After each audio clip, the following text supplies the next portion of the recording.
We're so happy that everybody could be here, and you guys are doing a fantastic job. Many of you who I know personally are already making incredible progress in recovering from the symptoms of CPTSD.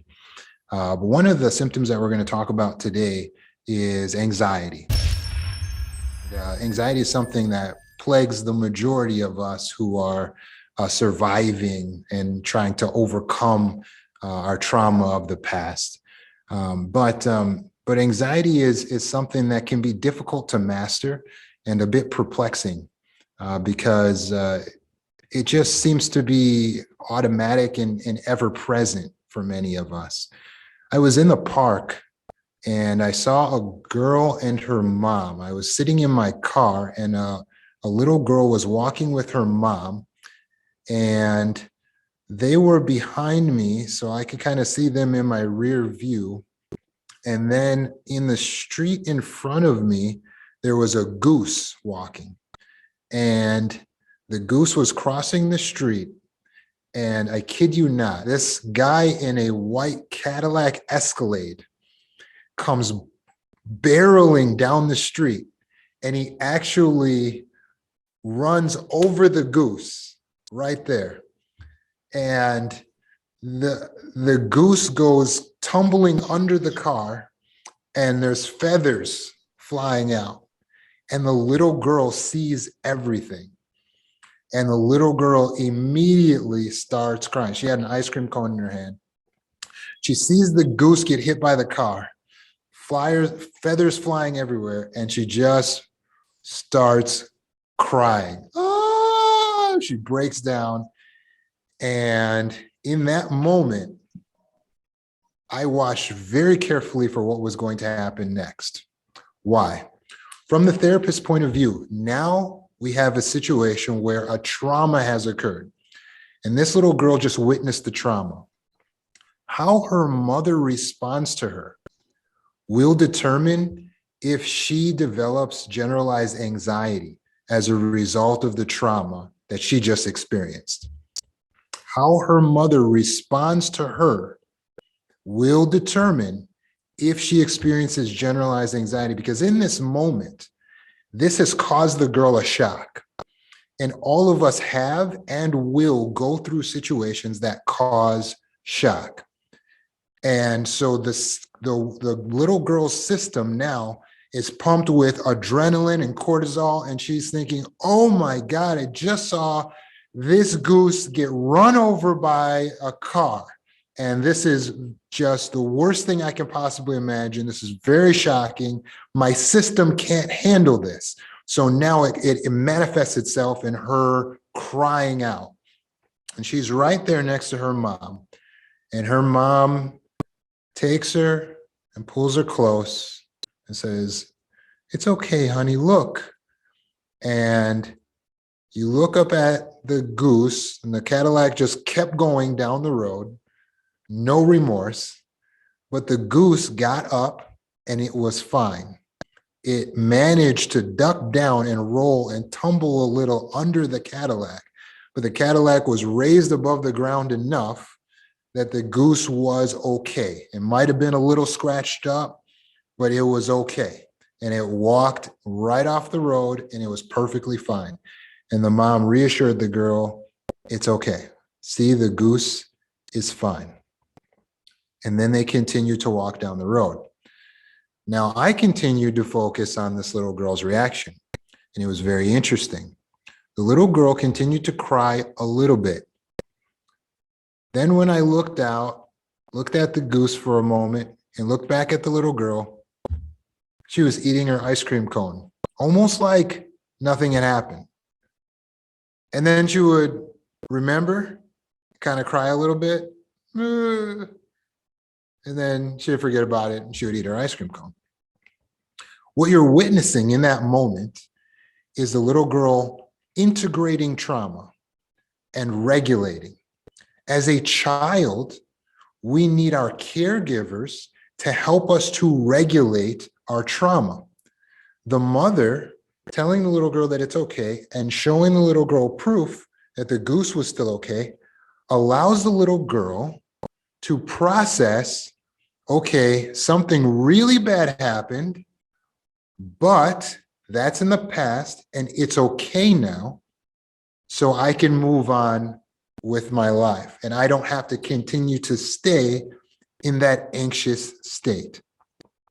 Unfortunately, we might not have had moms or dads that were as good as that little girl's mom or dad. Because if you have a mom that punishes you for crying out or reacting, then you learn to dysregulate and you don't process the trauma. So imagine if that mom, when the little girl started crying, if the mom said, stop that, stop crying. What are you crying about? Come on, there's nothing to be crying about. Let's go. I don't have time for this. Then what happens? Well, the little girl can't process the trauma. It doesn't integrate properly into her psyche.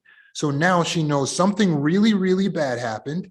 And then when I needed support, when I needed comfort, the mom didn't comfort me. In fact, I got hurt worse because now my mother is mad at me, which is one of the worst things that can happen as well. So something very terrible happens. And when something terrible happens, it can get even worse for me.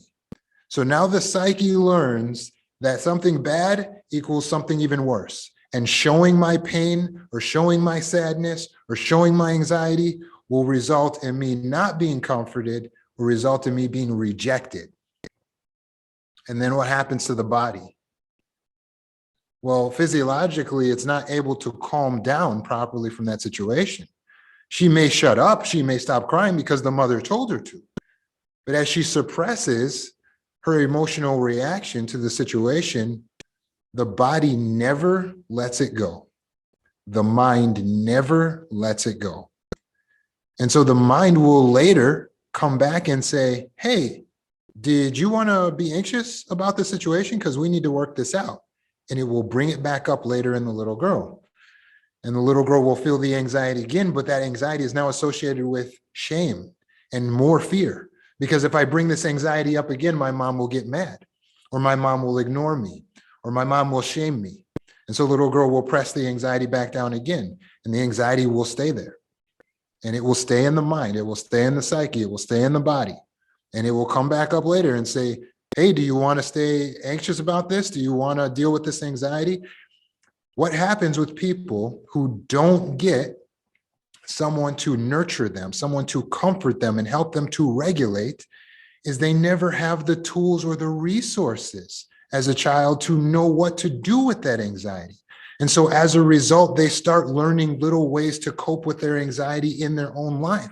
And so they start running away from the anxiety, keeping themselves busy.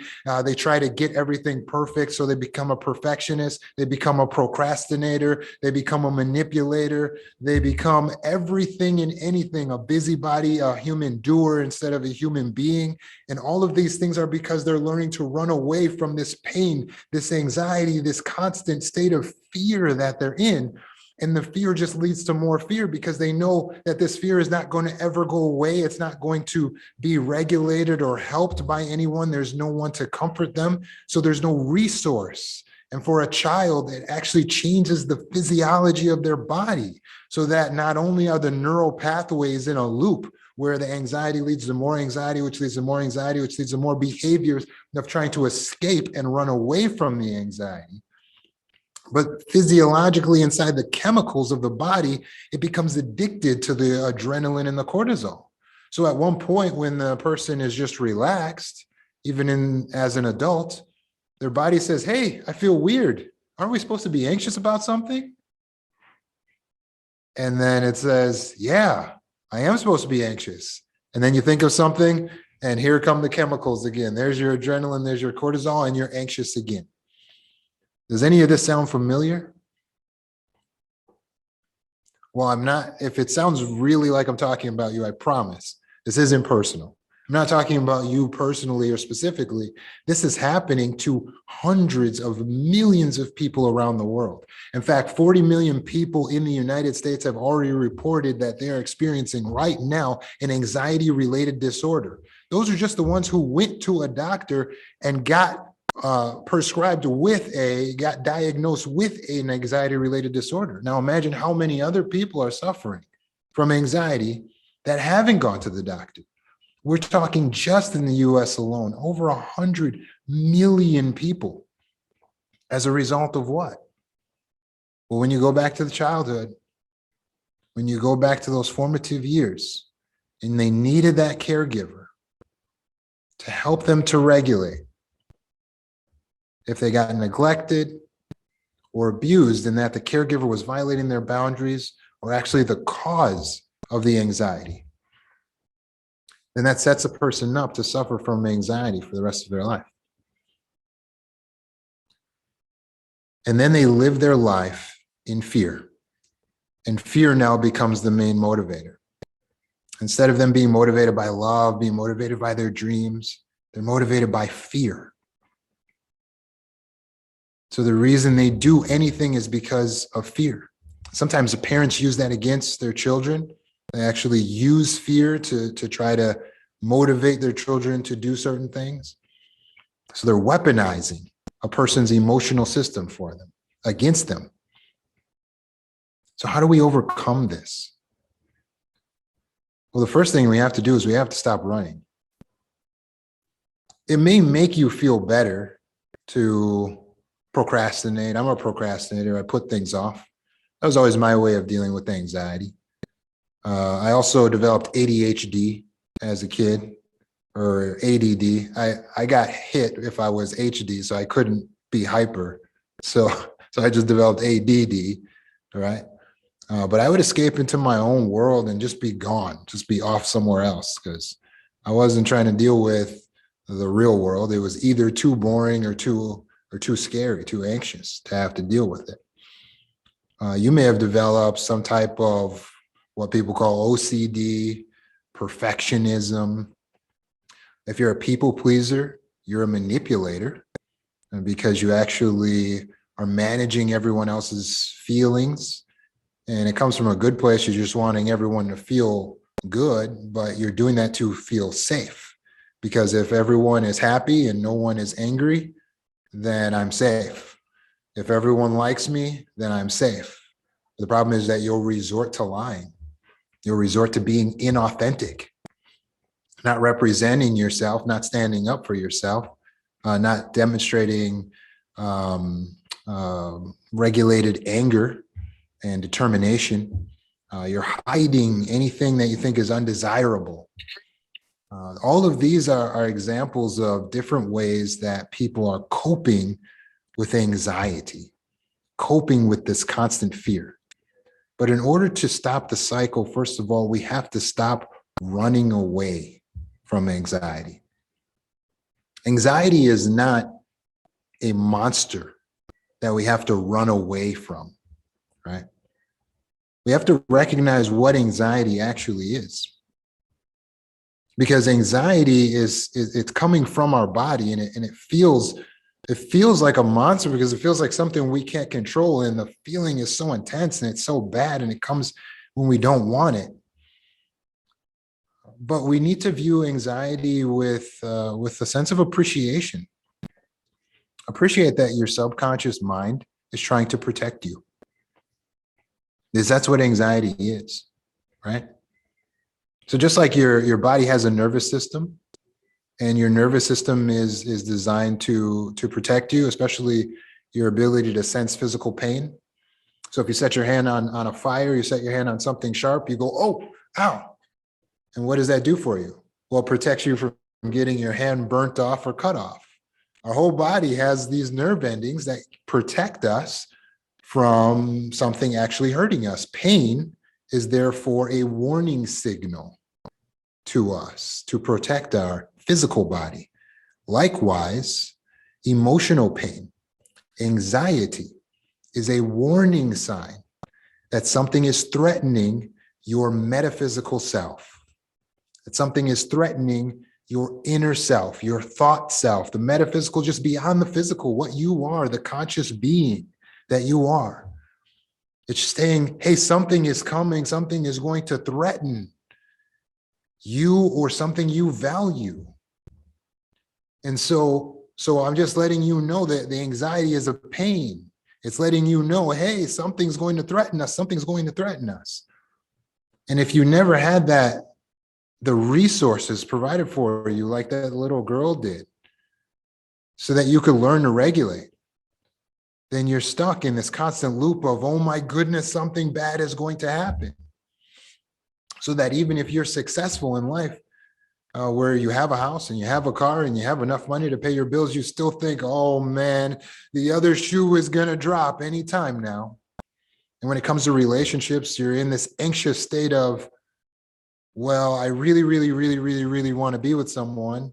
But now that I have someone, I really, really, really, really, really don't trust them, because I feel like I can't trust anyone, because if I trust people, they'll hurt me. And so you're in a constant state of anxiety. You actually push away someone to say, I love you.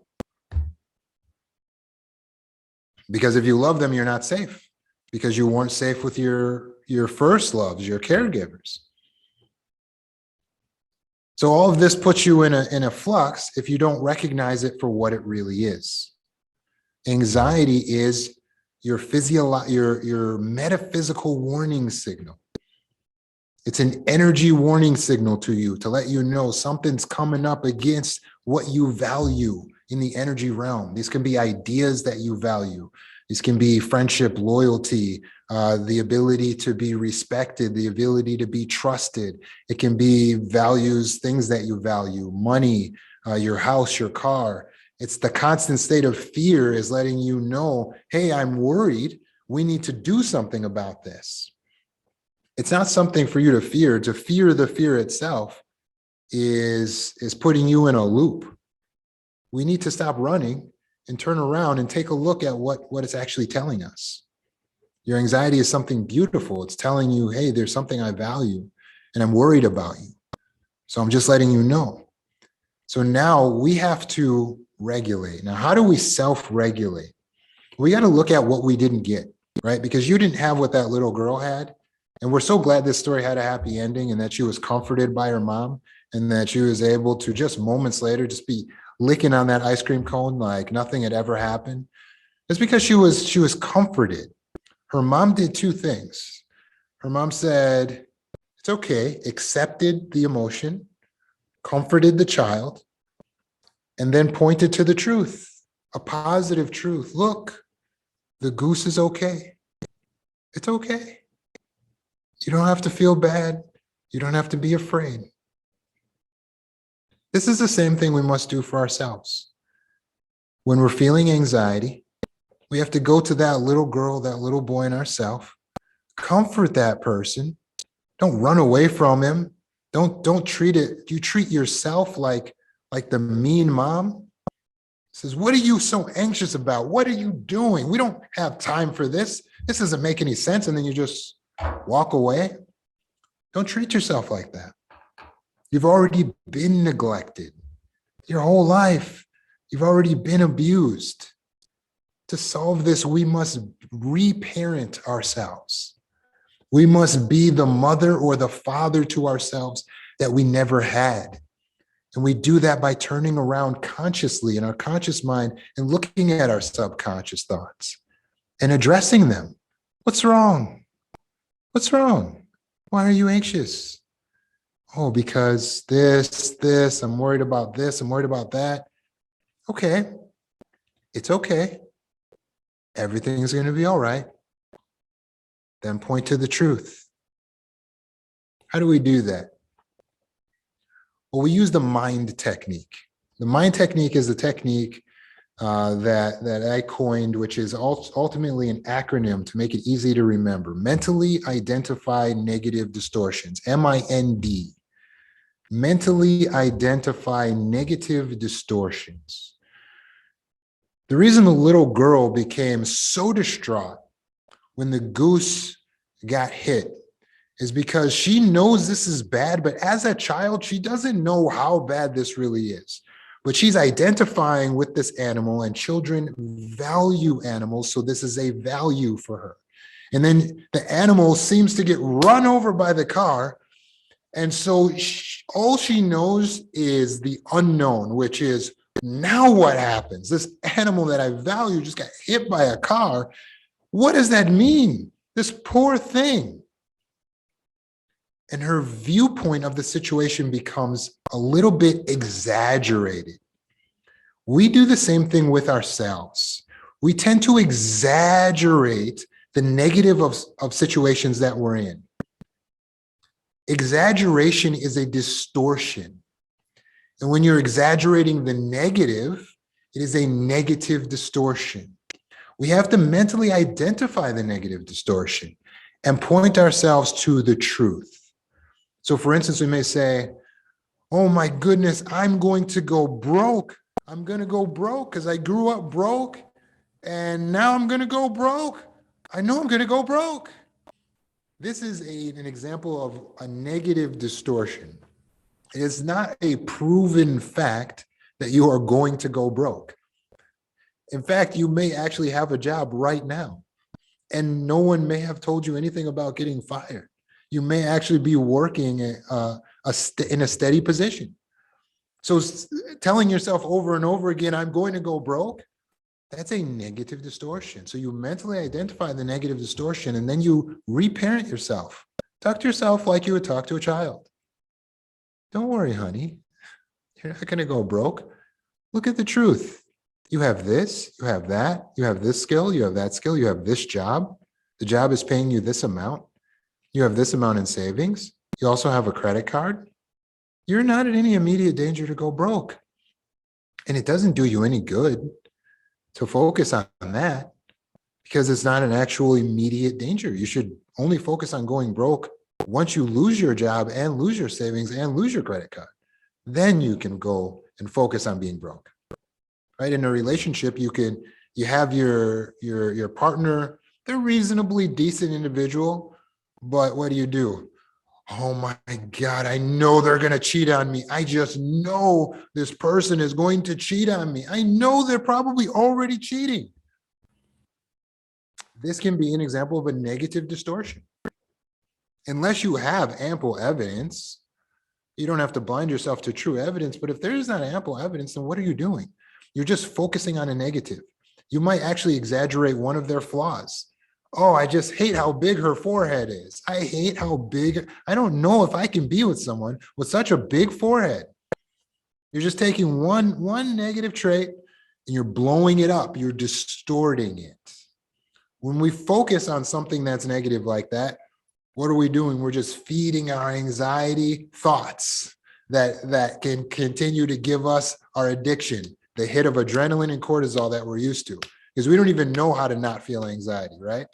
Recognize what it is, identify the negative distortion, and then reparent. What's wrong? What are you saying? A forehead? Based on a forehead, you're gonna end this relationship? Why are you saying they're cheating? What evidence do you have? Worse yet, if we deal with anxiety, we may actually see things that aren't even there. We may look for flaws and create scenarios in our mind that aren't even there. Like if we have social anxiety, oh, I know everyone here probably thinks I am so ugly. Oh, I'm so awkward. No one here is going to like me. Now we're actually telling ourselves that we're a mind reader and we can read other people's thoughts. You cannot read other people's thoughts. You don't know what they're thinking. Don't negatively distort the truth. So you point out the truth to yourself. Hey, Roman, you know you can't read their thoughts. And you have no proof or any evidence really that they think you're stupid or they think you're ugly or that they won't like you. It's not helpful for you to focus on that. It's actually better if you believe that they may like you. When we lead from more of a positive mind frame, it gives us the bit of hope that we need to move forward into life. This will require on our part that we do something that's very, very adult. You see, at some point you made a pact with yourself in order to protect yourself, and you said, you know what? I'm not going to trust anyone. And that way, I will never get hurt. It's a perfect plan because every time I trust someone, I get hurt. So I'm going to never trust anyone, then I can never get hurt. I would like you to mentally identify the negative distortion. The reality of this situation is that trust is the currency of all relationships. Without trust, it's impossible to have any relationship. When you go to the grocery store, you're trusting that this food is not poisonous. You're trusting the cashier that you can do a transaction with them without them ripping you off. You're trusting the store is built with enough integrity that's not going to fall on your head. You cannot actually go through life never trusting. So when you tell yourself, I'm never going to trust anyone ever again, that is a lie. That's a distortion, because you have to trust in order to do anything. You have to trust that gravity is going to be there in order to stand up and walk. You have to trust that your car is going to work, or that the other drivers on the road are going to do what they're supposed to do. You have to trust to move through life. So saying to yourself that you're keeping yourself safe by not trusting is a lie. And so what ends up happening is you end up getting hurt again. And you say, see, this is why I don't trust anyone. But let me ask you, if not trusting anyone actually works, then why did you get hurt again? If that policy of trusting no one actually works, then why do you keep getting hurt? Well, I let my guard down a little bit. And now I got hurt again, but that's why I can't trust anyone. This is a child level way of solving problems and interacting with the world. It's not tethered to reality. We have to trust. We have to trust people in order to go about life. So the better strategy is to choose to trust people, not everyone all the time, but make some transactions. The way you handle money, you don't just spend your money on everything, but you have to spend some money, right? It's childish to think, hey, I know what I can do. I can just keep all of my money. If I never spend any money, then I'll never have another money problem. It's impossible. But that's what you're doing with trust. When you say, oh, I'll never trust anyone, it is impossible. You cannot never trust anyone. You cannot never spend any more money. Just make wise decisions. That's what's balanced. With money, spend some, not too much, but spend what you need to spend so that you can live your life in a reasonable way. Likewise with trust, give trust to a reasonable degree so that you can live your life. You're going to need to trust. Will you be hurt? Yes, you will be hurt. Welcome to the real world. People will take advantage of you. They will lie to you. They will scam you.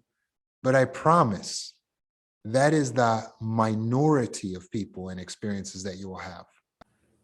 You will always have a majority of experiences where your trust paid off. That's a fact of life. Most people are going to show good intentions toward you, not bad. Most of the time when you go outside, most of the drivers are going to try to drive according to the speed limit. Most of the time, things are going to be reliable. But I cannot avoid the fact that sometimes things won't go right. But guess what?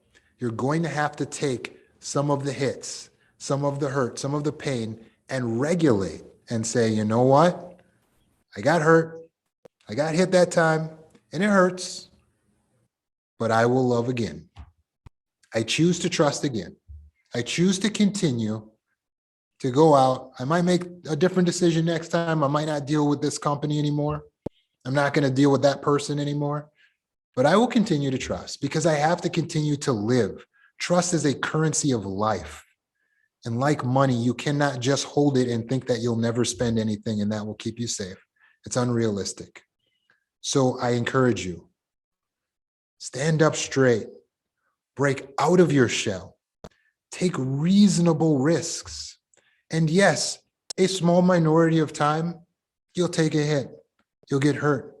But in the vast majority, you will experience a life full of love, friendship, connection, and amazing experiences. The whole world is out here for you to experience. Please come and join us on the other side. And congratulations for the steps that you're taking in your recovery. We appreciate everyone being here. And this point concludes my portion. So now we want to open it up so that you guys can participate in the discussion. So let's start with what did you appreciate so far from what we've discussed about anxiety tonight? What did you find to be helpful that you appreciated? And you can just go ahead and unmute your mic and jump in. If you want to, you can throw a hand up and I'll call on you. I could go first, I guess. Welcome. Hey, can you give us your name? So my name is Rada. Hey, Rada, welcome. Thank you. So I guess growing up, I had a lot of childhood trauma, and it affected how I trusted people, and that involved, relationships or like friendships and stuff. So it's something that I've been trying to deal with. But everything you said, it hit home. Appreciate that. Yeah, I'm sorry to hear that you got hurt in those relationships. Thank you. Go ahead, Pam. Hi, Roman. Thank you again. Yeah, you do talk about me almost every week. So one of these weeks, you can figure a way around that. Yeah, I do. It's the same type of thing. You start out the conversation talking about anxiety, and I feel like, well, I'm not really that much of an anxious person. But then the more you talk, I realize, yeah, these are my behavior traits. And, the identifying the source of them, you're spot on. But I think the thing that I also got from this is like, it's a self-fulfilling cycle, like you get an adrenaline hit when you've successfully, gotten through your last anxious moment. So, yeah. Yeah, absolutely. And if you're an anxious person, you've experienced that feeling of like, if you might accidentally forget to be anxious for like a second, and then you'll be like, wait, like I have to be anxious about something. And then you'll think of something and get anxious again. Yeah, I should be doing something. Why isn't I'm just sitting here? I need to do something. Yeah. Yeah, absolutely. Yeah, it's crazy. Appreciate your expression. I guess I'll go again. What are some tips I guess you could give us to help with like trust issues? Yeah, really good question. I know so many here are struggling with trust issues in relationships and just in general. Trust comes down to a philosophy. It's a philosophy of understanding what I was saying about it being a currency. Most people think that trust is like a feeling that will wash over them when they feel safe, then they will give trust. So they say, you know what, I don't trust you, but if you over time prove to me that you're trustworthy, then I'll give you some trust. But what they don't realize unwittingly is that they are showing the fact that it's not a feeling that washes over you, but it's something you control. Trust is it's a currency that you have. You have an unlimited amount of trust. You can give it at any time and you can withhold it at any time. And you're the king or queen of your trust. So you are not obligated to give it to anyone, but it is a currency of life, meaning you need it to move around and to act, because every single thing you do, there's some risk associated. If you leave your house, there's a risk that you could get robbed or assaulted, or you could get hit by a car. If you get up and put your feet down off the edge of your bed, there's this chance you could stub your toe. I probably have stubbed my toe more on my own bedpost than I've stubbed it walking down the street. And the reality is everything you do has risk associated. So you have to recognize, okay, it's my choice and my decision of where I'll trust and where I won't. And if I want to have a relationship with a person, I have to trust. Otherwise, there's no relationship. There's no love without trust. And you can't go anywhere or do anything without trust. So recognize that it's a currency and just kind of go on a scale, like a gradual scale. Instead of thinking black and white, like I don't trust someone or I give them all of my trust, both are disordered. You want to think on a scale, like I trust you to this degree. Everyone gets a different degree of your trust, if that makes sense. That makes sense. Thank you. Yeah, you're welcome. It's a good question. Feel free, folks. Go ahead, Jenny. Can you define reasonable risks? Reasonable risk in association with trust? No, when at the end of your speech you were like, stand up straight, break out of your shell, take reasonable risks. Because I feel like I'm an all or nothing person, I might need an example or two. Definitely. Well, we have to stay away from all or nothing. Don't. It's an extreme for me to say always stay away from all or nothing, and I'm trying to get you to stay away from extremes. But this is one extreme I would use. It's always wrong to go all or nothing on anything. Nothing is all or nothing. Just everything has to exist on a scale of graduality. So you have to determine each thing. So to answer your question about taking reasonable risks, that's going to look different for everyone. But if you are in your higher self, so in the cortex, you have your conscious self. When you allow your conscious self to engage, your conscious self is highly intelligent and wise. The definition of intelligence and wisdom is the ability to apply knowledge. So it's knowing what's right to do and doing it. That's wisdom. Foolishness is where we look back and we say, oh, I knew I shouldn't have did that, but we did it anyway. That's foolish. We don't want to live that way.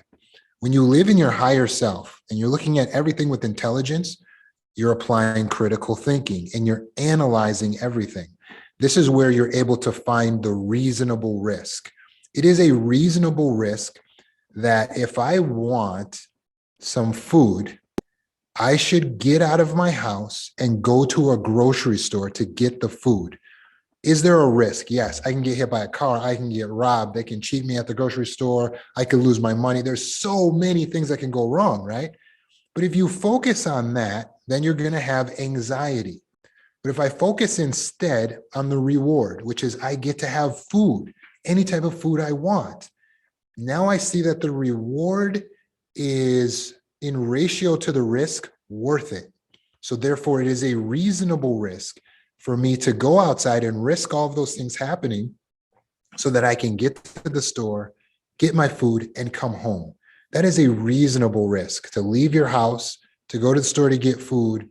It's worthwhile to take that risk. No one would look at you and say, what? What a moron. He went to a grocery store to get food.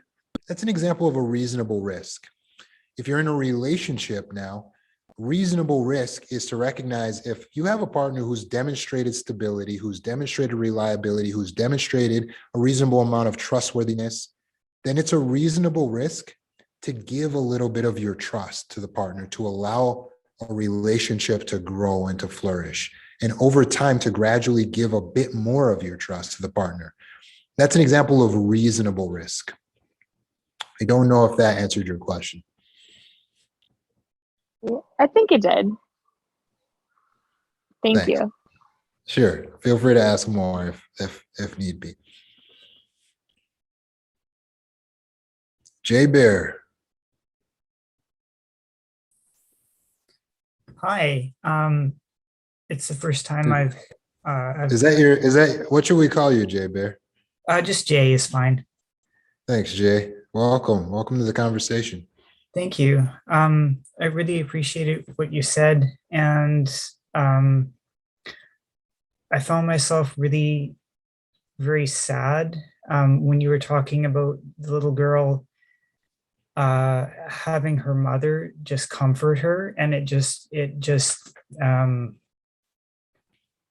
gives me such feelings of like lack, and of like just grief and sadness for not having had that. And I just wonder what to do with that, I guess. How did your parents respond to you? Um,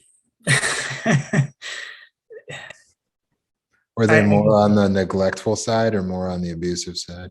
uh, a bit of both. Like I've dissociated a lot from it, so I don't remember a lot of examples. But what I do remember, there was not space for my feelings, and just yeah, like seeing other people with parents that give care and love in those moments is just it hurts, because I would have liked to have had it. So I try to reparent myself a bit, but that level of like love is really hard. I don't know.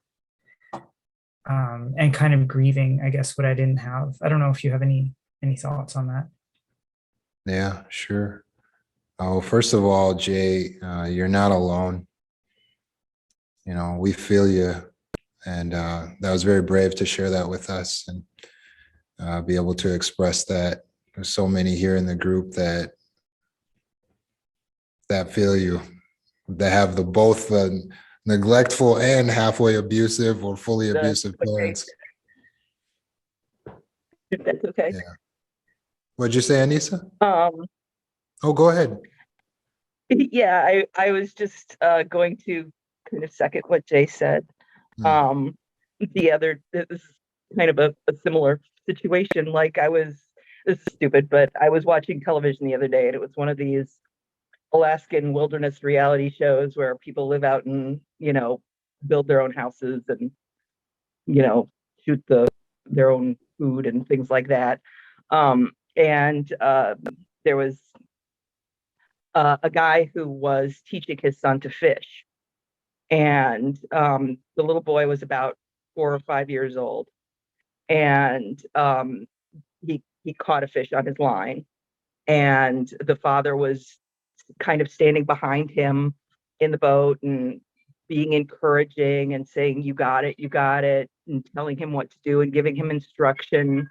And, you know, um, just being really supportive and wonderful as a dad. And the child was able to reel the fish in, and the fish was half the size of the child. It was clearly a physical struggle for him. And the afterwards, the child was like, I was scared, but um, now I'm not scared because I was brave. And he was just like, you could see the child growing in that moment and becoming a stronger human being. And I just sat there and bawled. I cried and cried and cried. And I couldn't understand my own reaction, um, until I realized that even though it wasn't something traumatic like the story with the little girl with the goose, it was this moment of potential growth and support that was just so absent from my life that it was painful to watch. And just because you can so clearly see like what could have been but wasn't, you know. um so anyway, I just wanted to say, yeah, very familiar kind of situation where you're just, when faced with something like that. And I think personally, like the best way I've tried to teach myself to cope with that is I have a younger brother who has a daughter who is about 5 years old now. And he is such a great dad. And I'm so proud of him. And I try to embrace that and kind of find joy in that, and it helps with the whole reparenting thing a little bit, because it feels more real and closer to home. And it also feels like he escaped in a way, because he is a good dad. So that is very close to my heart. And yeah. And also, I just wanted to say that the way that I'm currently dealing with anxiety is coming here and leaving my camera on and saying hi to everybody, because that feels like a reasonable risk.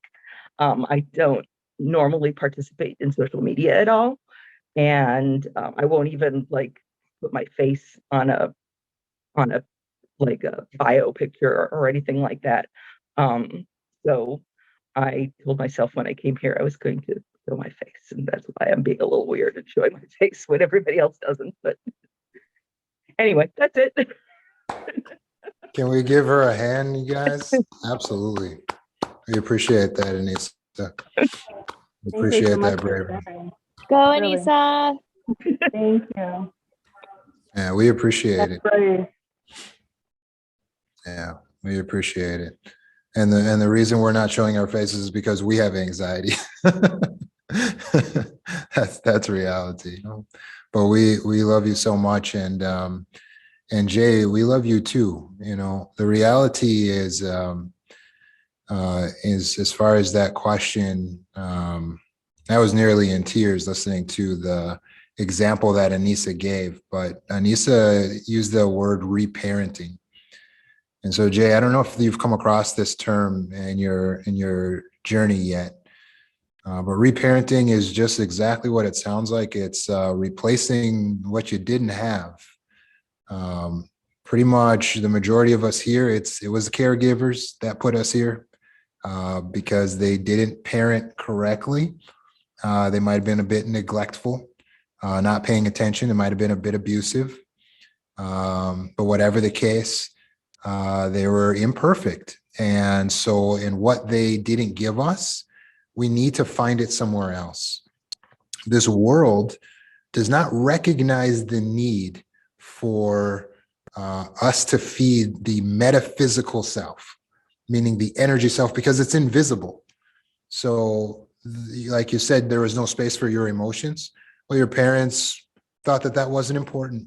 And this world thinks that that's not important. Like your feelings, your emotions, that whole metaphysical self, it's like, put that aside. What we care about is, do you look nice in your tux? Is your hair combed? You know, we're worried more on a narcissistic level in this society, how things look, but how it feels, how you feel as a child, highly important. So the answer to the recovery is that you need new parents, Jay, because those parents, they'll always be your mom and dad, but they were missing something in what they're supposed to be giving you. They didn't give you the support. So when you add in parents that can give you support, and these parents are going to be peers, they can be people older or younger than you, people in your community, groups like this, a good coach, a trauma coach, or a therapist, these people who are strong in empathy, these individuals help to reparent you, and you have to retrain your voice. Your inner voice was trained by your original parents. And so you may still be talking to yourself the way you were taught to talk to yourself then, because your parents talked to you that way, such as, hey, don't worry about it, toughen up. You know, I don't want to see any crying. I don't want to see any tears, you know, or whatever it was that they said to you that was a little off balance, that didn't give enough space for your energy self. You have to stop talking to yourself like that. Because if you continue to talk to yourself like that, you're continuing to re-traumatize. It's like picking a scab. You can't heal.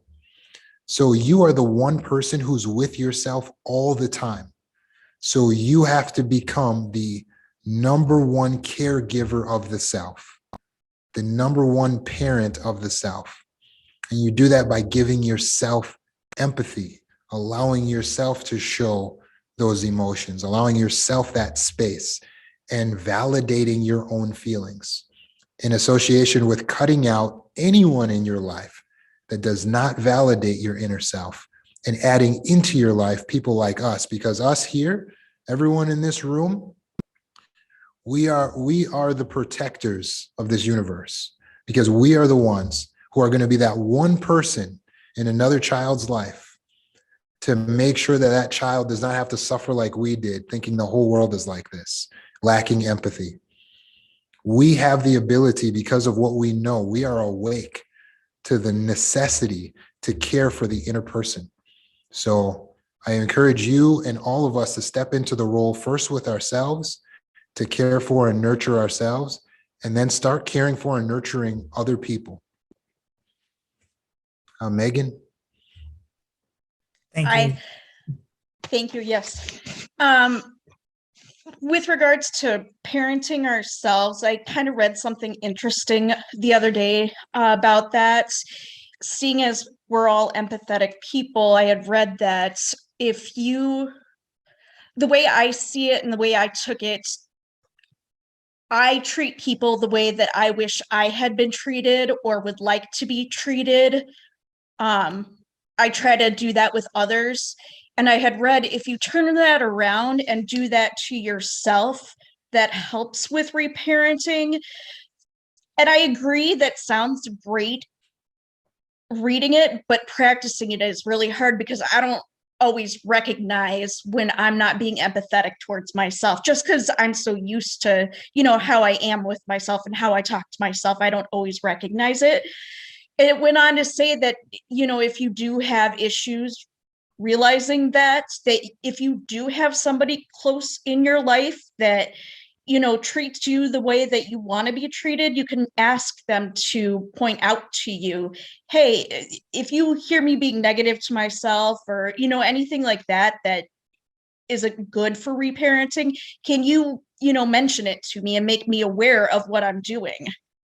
So I guess that's just a suggestion.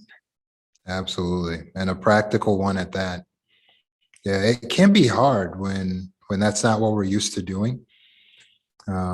But absolutely, we appreciate your expression, Megan. And I would encourage you, because I know some of us maybe we live alone, or we don't feel like we have a person that we can trust. And when you're training yourself to reparent, the way that you have to do it is question everything that you say and do. Don't do anything automatically. Use critical thinking to question everything that you say and do. If you're going to make yourself something to eat, or if you decided not to, if you're going to get up and brush your teeth, or you decided not to, everything you do, ask yourself, am I treating myself the way I would treat someone else if they were here? And you will be amazed at how often you're actually neglecting your own needs. Some of us are used to, if we have to go to the bathroom, we hold it. If we want to eat, we don't eat. We're used to always like neglecting our own needs. So question everything. Keep asking yourself, is that how I would treat someone else? And then you realize, no, I would be making like a 3-course meal for them right now. And then get up, say, okay, I guess I got to make this 3-course meal for myself. And then make the meal and sit down and have gratitude. Look at your meal and say, wow, thank you. Thank you. This is awesome. I wouldn't expect to make this for myself. It's in everything that you guys are saying to yourself, every single thing. So question everything and flip it around. This is why we have to be in the conscious mind and not in the subconscious mind.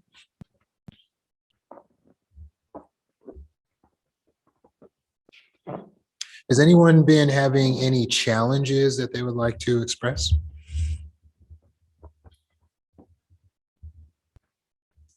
Or perplexing concepts or questions?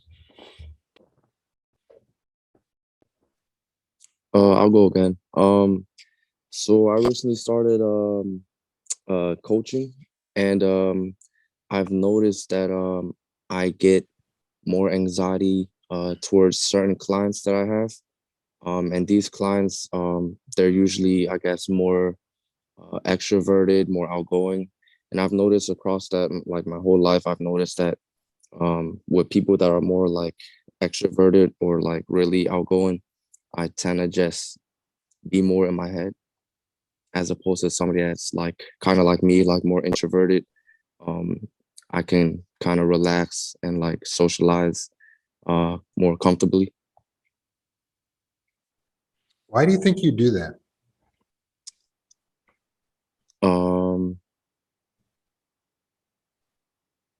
I'm not sure. I haven't really found that. I'm trying to find it. I want to figure out, why, I feel those things. Yeah. What is your viewpoint of extroverted people? Like maybe do you view extroverted persons as superior to introverted? I think it could be that. Mm, okay. So now we can mentally identify the negative distortion. Because if you're viewing extroverted people as superior to introverted, when you think about it in your conscious mind, your higher self, the wise Radha, are extroverted people actually superior to introverted people? No. No. It was an old something you learned or heard when you were like a kid or at some point in your past life, and it stuck with you. This concept that extroverted people are better than us, introverts. But extroverted people aren't better than introverts. Extroverted people are just equal to introverts. Just another way of being. They get their energy from people. We get our energy from being away from people. Mhm. I'm an introvert myself. And we need introverts because introverts are the inventors, the creators, the artists. Like, what would our world be without people who actually got alone in a room and thought and actually took the time to just be like, I actually like to be alone. Those individuals are absolutely shaping our universe. So they're awesome. Introverts are awesome. Everything I have to share with you guys is because I just spend so much time alone meditating. I spend hours a day meditating. And that's how I have answers. I'm glad to be an introvert. At the same time, extroverts are awesome too. They're equal. They have the ability to be the life of a party and sit there. The party's going on, and they're still talking and talking. And it's awesome. They're fun because I don't want to talk the whole time at a party, right? I just want to chill. So let them talk. And we're glad we have the extroverts. They're a lot of fun. So we're all just a part of the whole beautiful garden, right? Of mankind. Mhm. Yeah, that makes a lot of sense. It's just like growing up, always been, I've been called quiet a lot. It's been real, just super super quiet. And I've been called quiet like in school. Like that's how people knew me was like the quiet shy guy. And in friendships too, like people sometimes would be like, "Oh, why are you so quiet?" Even my family would do that too. And I guess that all just stuck with me. So growing up, I've always had that. And there's always times where it's kind of like one trigger and I go back to my old self, my younger self. Exactly. But you were taught to kind of associate that with being negative. Like the fact that you're quiet, that's a bad thing. But when you think about it, Radha, don't you kind of like yourself? Don't you like that you're a quiet person? I do, but part of me kind of wants me to be a little more, I guess, outgoing. Well, if you're coaching, I mean, it's not like you're just not speaking to anyone. Uh-huh. That's amazing. So as an introverted person, you have exactly what your extroverted clients needs. So we're going to flip everything around. First of all, it's amazing that you're a quiet person. It's not a problem that you're a quiet person. It's amazing, right? So accept that. I'm awesome. I'm quiet. I'm that quiet guy. That's me. That's first of all. Radha is awesome. He's quiet. Second of all, you have exactly what your extroverted clients need. Because I bet you, and I can tell you from 20 years of coaching, you interview each of these extroverted clients, ask them, hey, what do you struggle with? And I'll bet they're not really good meditators. And then you talk to them and say, hey, look, I'm that quiet guy. I'm always thinking and analyzing. Let me tell you about it. Let me tell you how to analyze, how to think, how to go into your head and get the answers, and not always rely on other people to tell you what you should do and what you shouldn't do, and rely on them for your self-worth. Mm-hmm. You have what they need. So when you look at it, if you change it and you flip it, you realize you got to be excited about these extroverted clients when you get them, because you are the one for them. You have exactly what they need. They need a little more you, and you said it's your goal to be more extroverted. Perfect. You need a little more of them. So that's just who you want to be rubbing up against. Mm-hmm. Oh, that makes sense. Awesome. I bet Going you're a back good to coach. thank you. Going back to the goose story. So what if like the goose got killed? Like, what would be the best response from the mother to her to the kid?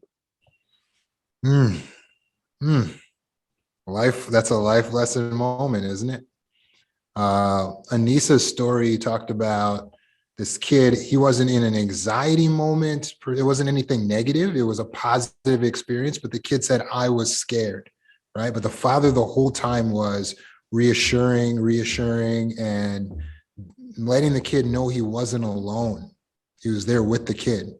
The important thing that the mother did was not the fact of whether or not the goose survived. What was important is that the mother emotionally supported and validated the emotions of the child. It's just like Jay talked about. He didn't say, hey, I needed my parents to like make sure nobody died or make sure nothing bad happened. That's not what Jay's asking for. He's saying, can you just validate my feelings here? Is it okay? Can I just cry? My mother, come over here, let me give you something to cry about. Like, what? I'm already crying. Like, I got plenty to cry about already. So that's not validating the emotions. We want to validate the emotions. So in that situation with the child, it would be, if the goose died, it would be acceptable to stop and get down on one knee and comfort the child. Spend some time on it, and then let them know it's okay. You may have now at this point as a family religious beliefs that you would tap into, or beliefs in terms of what happens and afterlife and so on, but you could point to, again, a positive, which is life. So there's a whole flock of geese over in the distance. You could take them over and go by the geese that are alive, and say, it's okay, blah, blah, blah, such and such, and allows the kid to have the time to process and to regulate. Okay, number one, mom said it's okay to cry. Mom said it's okay that I feel sad. I even see that my mom feels sad too. And now we're looking at these beautiful geese that are alive. Life still exists. This one instance of negativity is not all there is in the universe. It allows them to process it. And they may be sad, but allows them to process it. Some parents have said, hey, we can go home and have a funeral, right? It just allows the kid to feel like, man, my feelings are valid here. Mm-hmm. Gotcha. It's a great question.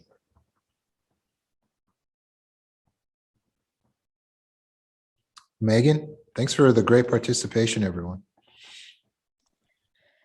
I have a question about shame. What would you suggest is good ways to get over feeling shame about, like, for example, the narcissist that I was with, looking back on it, I'm ashamed of what happened because I didn't recognize the signs that it was happening at that time. And that just doesn't seem character of me. And it's like I let myself down. How does somebody get over that? Well, Megan, I would ask, how did you let yourself down? Like, what is your expectation of yourself? I guess I just thought that I was aware enough of people in my life that I would have recognized the signs way before all the stuff that it was like the little things that just piled up, and I just let it go, and then all of a sudden it dawned on me. I'm like, oh my gosh, I shouldn't let this go, or I shouldn't have let it get this far, and now I'm ashamed that I did. I was, if I can take it off you for a second, I was married to a narcissistic woman for 10 years before I realized she was a narcissist. Do you think that I should feel ashamed of my lack of awareness?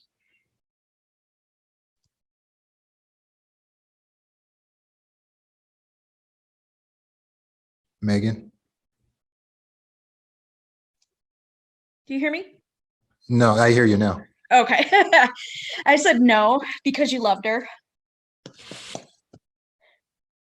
So And- see how kind you're being to me? Yeah.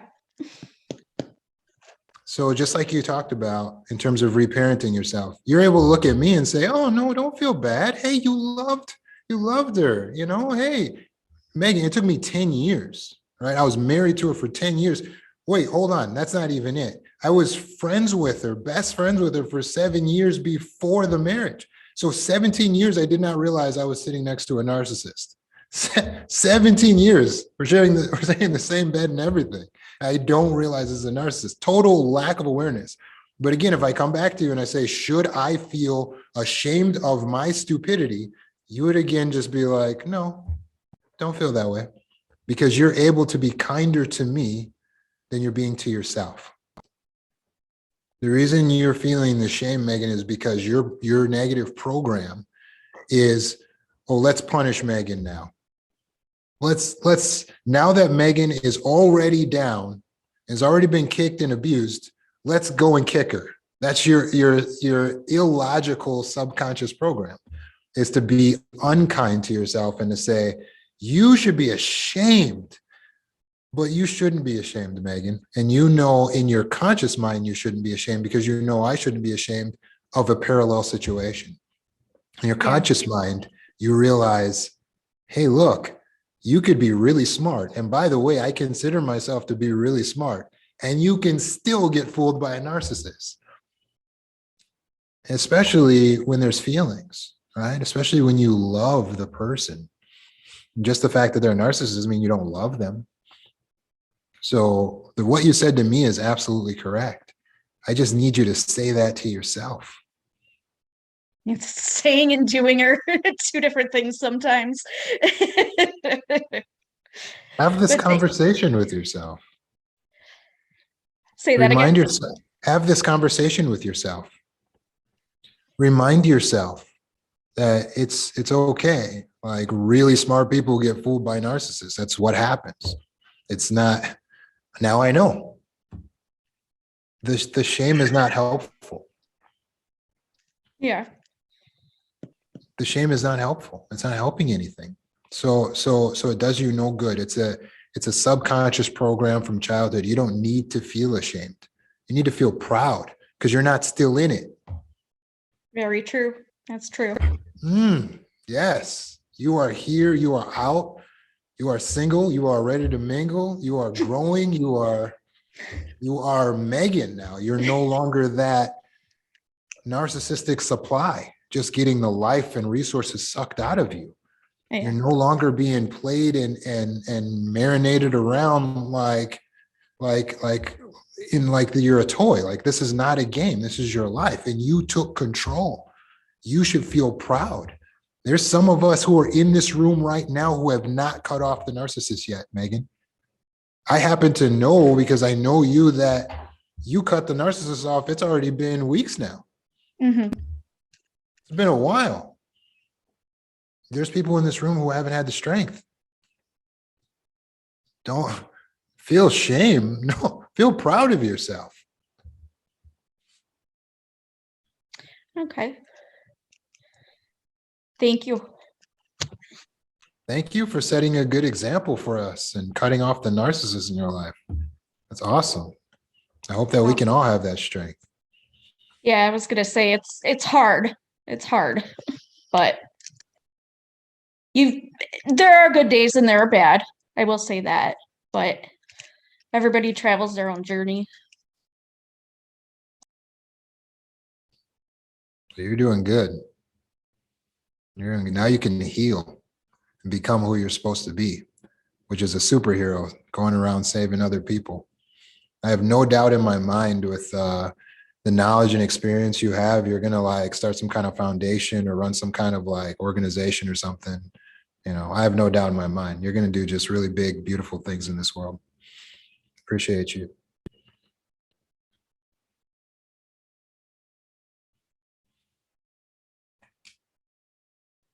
Great expressions, everyone. Really good participation. Anyone else want to talk a little bit about their story and what they're going through? I guess I can go. I'm sorry Keep us your name. Abby. Welcome, Abby. Thank you for sharing. Yeah, I usually never talk like in like groups or whatever, but I'll be brave tonight and do it.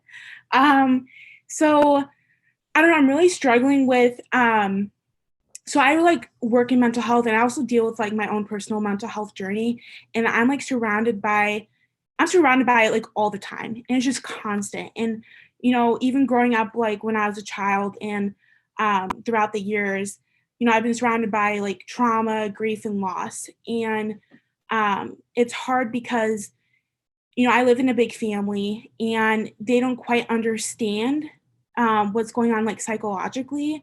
And I feel like, you know, people are like, you know, build your support system and have that to help you get through like your mental health journey. And I'm like doing the very best that I can. And I have one more semester to finish off my senior year of undergrad in psychology.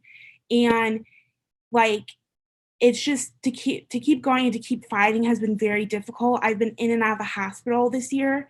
And like, sometimes my family is like, you know, like just keep going. But then like I get judged for the way I feel. Like, you know, you should be over it. You should be over that loss and that trauma that happened to you. But like they're not the one that experienced like a friend like, you know, passing away in front of you. And so I don't know. And then like I have some people in my life like telling me, you know, you shouldn't work like on the mental health unit when you're dealing with your own stuff, because I find it very rewarding to use my knowledge, to use my skills to help others. And like I'm a big like musical person, and so I love like sharing the music and like how like that's way for people to heal, you know, through trauma and loss and experiencing that. And it's just very, yeah, it's just like difficult. I know like I'm just going over the place, but I'm just like in a spot. I'm like, should I like keep pursuing psychology? Should I keep, you know, helping others because I've been through that? And yeah. Thank you so much for sharing with us. And we're so happy to know that someone like you is pursuing a psychology degree, because we want someone who's working in that field, who has experience, personal, firsthand experience with their own mental health issues, as well as dealing with all the issues that come from having a big family and all the different people in your family. So 100%, we applaud your journey and your struggle and your desire to keep fighting. That's 100%. But you're going to need some things in order to win this battle. And the number one thing you need, oh, hold on, somebody got locked out of the room here. The number one thing you need to be able to win this battle is personal strength. And your personal strength has to come from the source of personal strength or personal power. So when you think about it, what do you think is the source of personal power? The source of personal power. So positional power comes from somebody giving you a position and saying, here, you have this authority because we've bestowed it upon you. But personal power comes from in here. It comes from you recognizing your own authority, you recognizing your own abilities and capabilities and talents. It comes from you recognizing what you can do and doing it, and then using that as a basis to believe more in yourself. So much so that you believe in your concept of yourself more so than what someone else's concept of you is.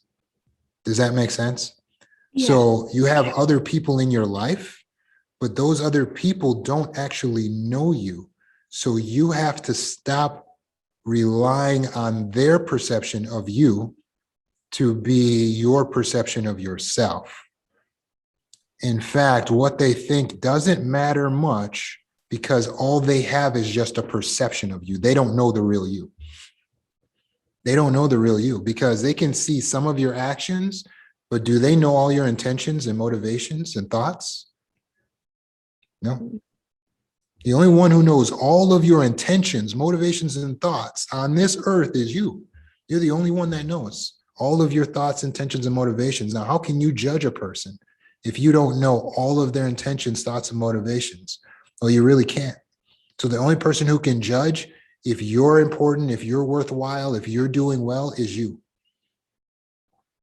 So I would encourage you to spend less time with all of these people in your big family and at work, and more take a little bit of that time away from them and spend it with yourself.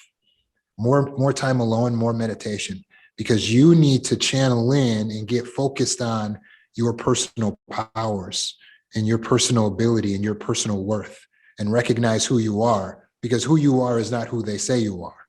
They only have a perception of you. They don't know you. It doesn't matter if they're your mom, dad, brother, sister. It doesn't matter. They don't know you. Only you know the real you. So only you can decide if you are worthy, if you are doing well, if you are a good person. Only you decide. I appreciate that. Thank you. Yeah, definitely. Feel free to reach out anytime if you want to work together. I'm gonna put my my contact information in the chat for you guys. We have just a couple more minutes before we end. Is there anyone else who wants to say something? Hey, Roman, it's me, Charlotte. I wanted to just Hey, take a Charlotte. moment.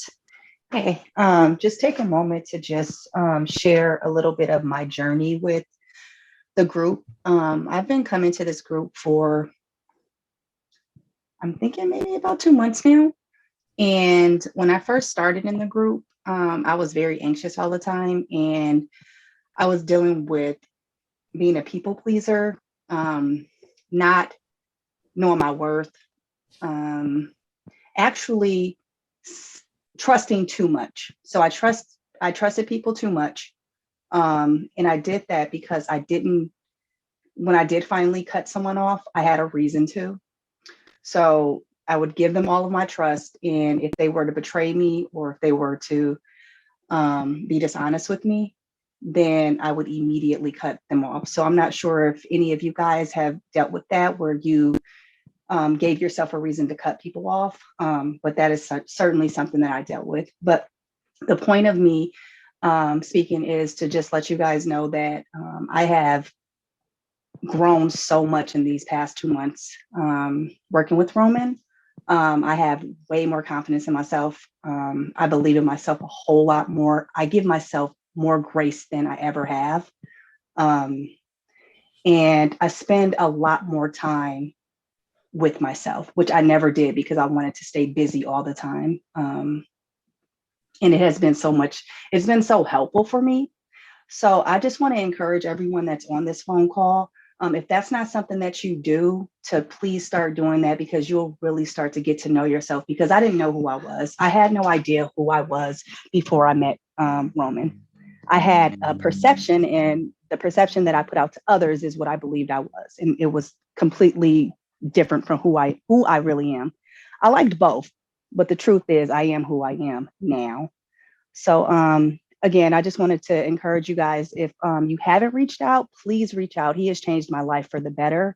My family, I've become closer with my family. And another thing was, when I first started with him, I felt like if I were to show people who the true person was that I was, they would leave. I was scared that people would leave me, and not one person left my life. All of the people that meant anything to me are still here, and I'm still doing well with them. So I just wanted to just share that with you guys.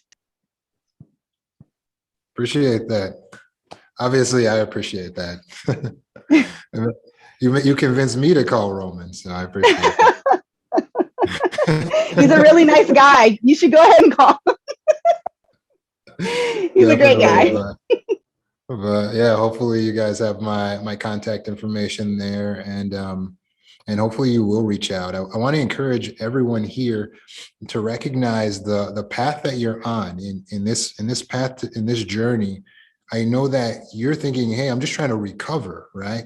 because I'm trying to survive. But what you know now as a survivor of trauma, what you've seen is actually going to give you an edge in life. It's actually going to become a superpower for you, so that your weakness will actually become your strength. Because now as you move forward, the knowledge that you have, the understanding that you have, your eyes are open and you are going to be awake. Going through recovery groups like this, most people are asleep to the stuff we're talking about here. Like we're going deep and we're talking about how to overcome this stuff. The majority of people don't have any idea that any of this is even going on. These dynamics and these struggles of power and narcissism and empathy, like they have no idea, and they're damaging themselves. They're damaging their children. They're damaging their spouses and their mates, or they're just at least walking through neutral and oblivious, so that when someone's asking for help and they're crying out, they don't even recognize the importance of helping that individual. What you're becoming is something superior to what you ever were. This is a journey not to find who you used to be, but to build who you're going to be. And I believe that you will become superheroes, because a hero is someone that saves another person. But a superhero is someone that continues to save person after person after person. And I believe that you people here in this group have the ability, have the potential to actually become superheroes. And it's funny because on the internet, they're using this term called the super empath. And the characteristics of a super empath is that they're an empathic person. They're highly empathic, meaning they have empathy for everyone and everything. But a super empath has also a strong core identity.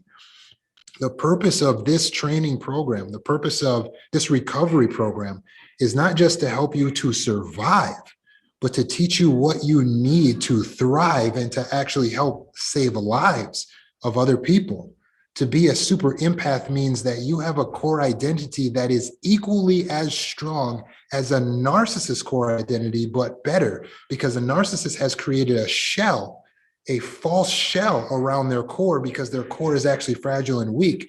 But your core actually now becomes strong through your recovery, so that you're so strong that you can actually defeat narcissists in your life. And understanding how to do that, understanding the importance of being able to stand up to anyone, to anything, and stand in your own strength and in your own power will make you an example that so many people will now want to follow. I am so happy that I get to be a part of your journey, because one day I'm going to be looking at you and just have a tear rolling down my face with pride in who that individual is. Please get to know yourself, believe in yourself. You are the future, and all of you here, in my eyes, are superheroes. Thank you so much for being here tonight. Please be sure to take advantage of the free resources at your disposal, and feel free to reach out to me. I absolutely love each and every one of you guys, and I hope that you guys all feel the same towards each other and me as well.